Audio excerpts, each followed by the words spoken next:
to Jumbo Safari Media. You are watching Jumbo News with me, Tracy Wamboy. Let's take a look at the stories making headlines. Mark Carney takes the helm. Canada's new Prime Minister faces trade battle with Trump amidst economic challenges. Colombia student Mohamed Khalil detained by ICE amidst pro-Palestinian activism. A controversial case raises questions on freedom of expression. Ukraine pushes for US security guarantees amidst ceasefire talks with Russia. Record $1.5 billion crypto heist. North Korean Lazarus Group strikes bite, launders $300 million.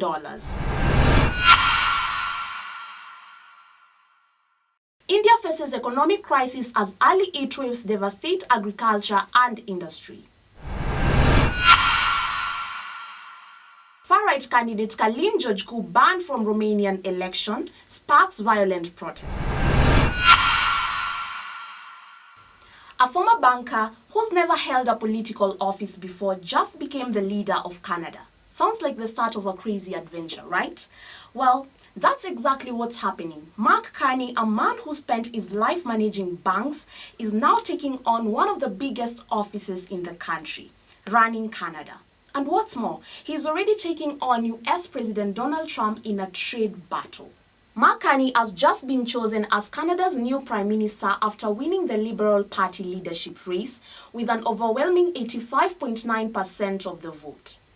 In first place, the next Prime Minister of Canada, Mark Carney. The former governor of Canada's central bank and the Bank of England now faces the challenge of leading the country through some tough times. In his victory speech, Carney made it clear he's ready to fight back against US President Donald Trump's trade tariffs, which he called unfair and harmful to Canadian businesses. We didn't ask for this fight. We didn't ask for this fight. But Canadians are always ready when someone else drops the gloves. So the Americans, they should make no mistake, in trade as in hockey, Canada will win.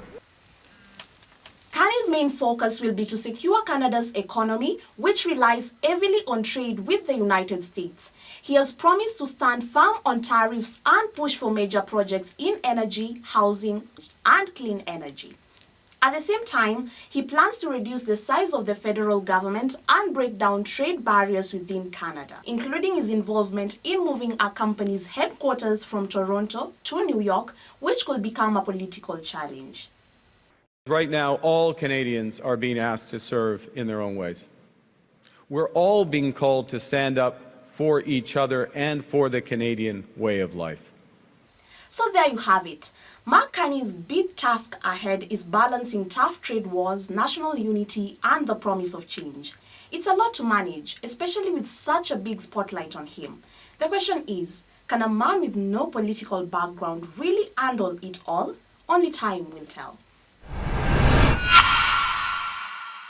Imagine being a student, standing up for what you believe in, and suddenly finding yourself detained by immigration authorities.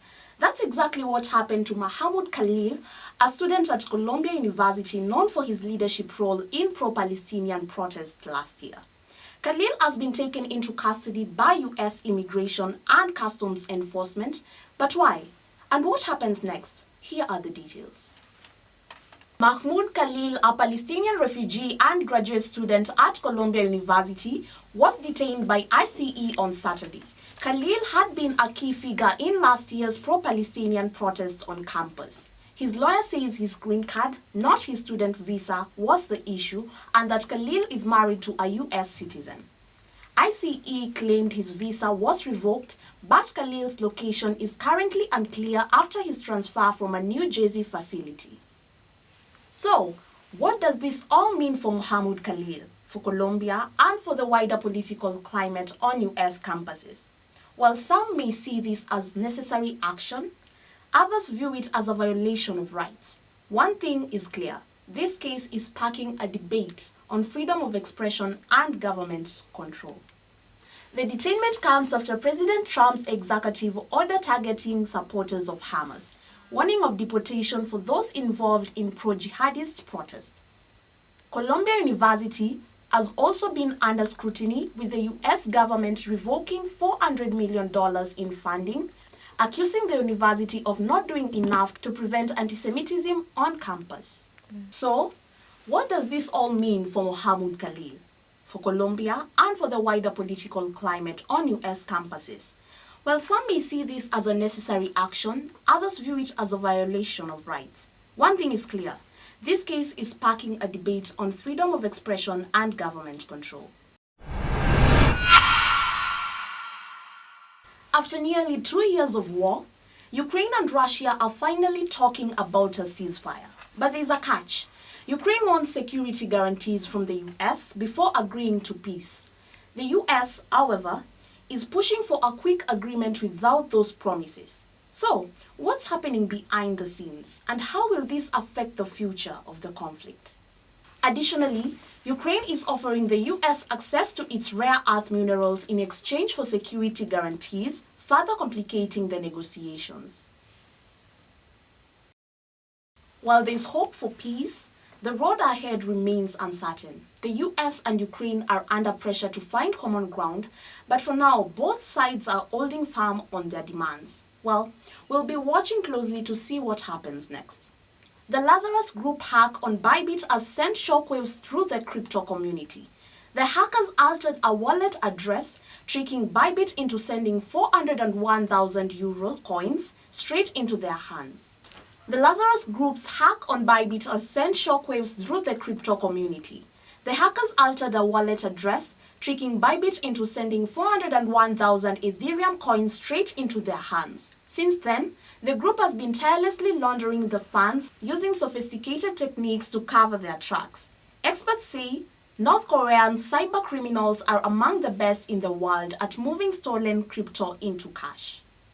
So far, $300 million has been successfully laundered, but experts fear much more of the remaining funds are gone.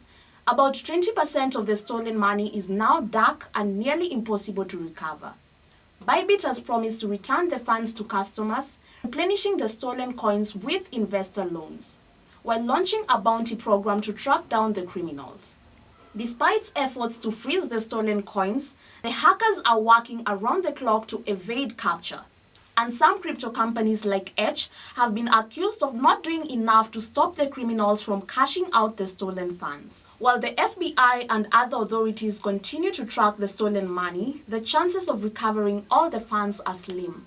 Given North Korea's expertise in hacking and laundering, the world of cryptocurrency remains vulnerable, and the East serves as a chilling reminder of how sophisticated cybercrime has become.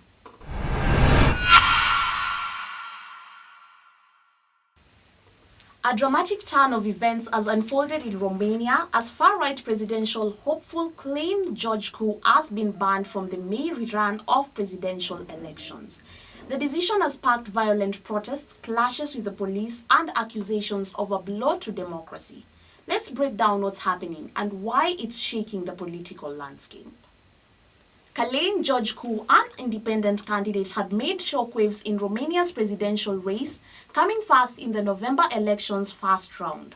However, his candidacy hit a significant roadblock when the Central Electoral Bureau ruled that he did not meet the conditions of legality.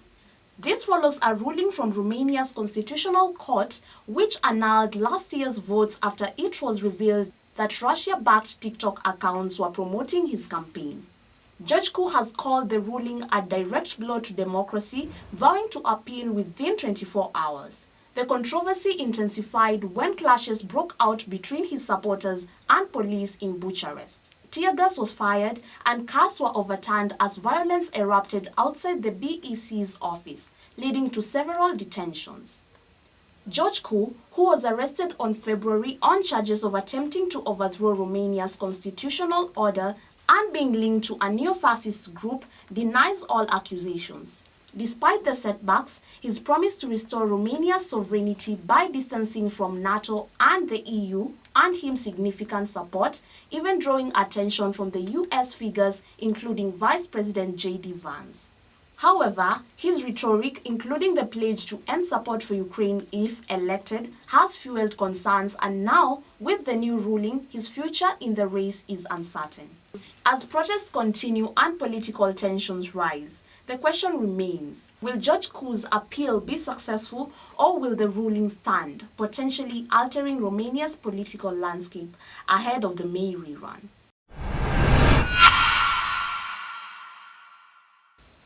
As summer approaches in India, the heat is already causing a stir, and it's not just the rising temperatures. It's what those temperatures are doing to the country's farm and factories. With a record-breaking February and the heat arriving earlier than expected, India is facing serious economic consequences. Here's how the nation's key sectors are feeling the heat. India's weather pattern has taken a dramatic turn, with February 2025 being the hottest in 125 years. For businesses like textile manufacturer Nitin Goyal's, shift is proving disastrous. The traditionally colder months are becoming shorter, forcing Goyal to pivot from making winter wear to t-shirts.